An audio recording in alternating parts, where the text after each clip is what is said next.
नमस्कार मंडळी, स्वागत आहे आपल्या यूट्यूब चॅनलवर. तू ही रे माझा मित्र या मालिकेच्या उद्याच्या भागात आपल्याला असं पाहायला मिळतं की आता या ठिकाणी काही गुंड आता सुप्रियाच्या ईश्वरीच्या घरी आलेले असतात. तेव्हा आता जयश्री म्हणते, काय हवंय तुम्हाला, तुम्ही कशाला आले आहे? तेव्हा ते गुंड म्हणतात, आम्ही पतपेढीतून आलेले आहे, तुमच्या या घरावर कर्ज आहे, ते कर्ज द्या, नील करा, नाहीतर मग हे घर सोडून जा, हे घर खाली करा.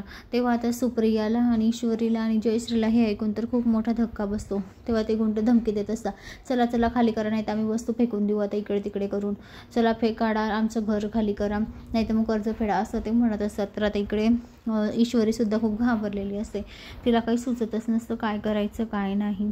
आता ईश्वरी त्याच्याकडेच बघत असते, ती आता विचार करत असते काय करावं. तेवढंच आता तिच्या डोक्यामध्ये एक प्लॅन येतो, तिच्या डोक्यात एक आयडिया येते. तर ती आता मुद्दाम आता पटकन किचनमध्ये जाते. तर आता इकडे दुसरीकडे मामा आणि अर्णव गाडीच्या बाहेर उभे असतात, गाडीजवळ. तर आता मामा सांगत असतो की हे बघ अर्णव बाळा, तुला एक गोष्ट सांगू का, मला तुला सांगायचं आहे काहीतरी. तेव्हा अर्णव म्हणतो, बोला की मामा. त्या NGOला पैसे जातात ना, ते त्या NGOला पोचतच नाही आहे. तेव्हा मग आता अर्णव म्हणतो, काय मग ती NGO तरी खरी आहे का? तेव्हा आता मामा लगेच म्हणतो, हो ती NGO तर खरी आहे, पण ज्या NGOचं बँक अकाउंट आपल्याला दिलं आहे ना, तर खोटं आहे, ते फेक अकाउंट आहे, ते त्या संस्थेचं नाही आहे, ते वेगळंच अकाउंट आहे, ते बँक अकाउंट आता खोटं आहे, असं आता मामा सांगत असतो. तर आता हे ऐकून अर्णवच्या पायाखालची जमीनच सरकते. अर्णव म्हणतो, नेमकं चाललंय काय, कारण तो तिच्या बहिणीचा नवराच असतो राकेश म्हणजे. तर अर्णवला खूप मोठा धक्का बसतो. अर्णव मामाकडे एकटक बघतच असतो की नेमकं सगळं काय चाललंय हे.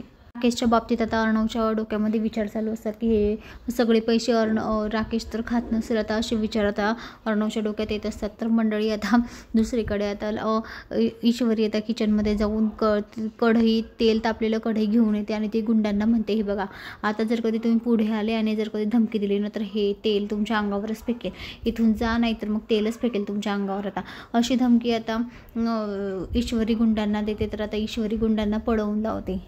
तर आता ते गुंडसुद्धा खूप घाबरतात, कारण ते गरम उकळतं तेल असतं, त्याच्यातनं वाफा निघत असतात, ते पाहूनच ते घाबरतात आणि तिथून पळून जातात.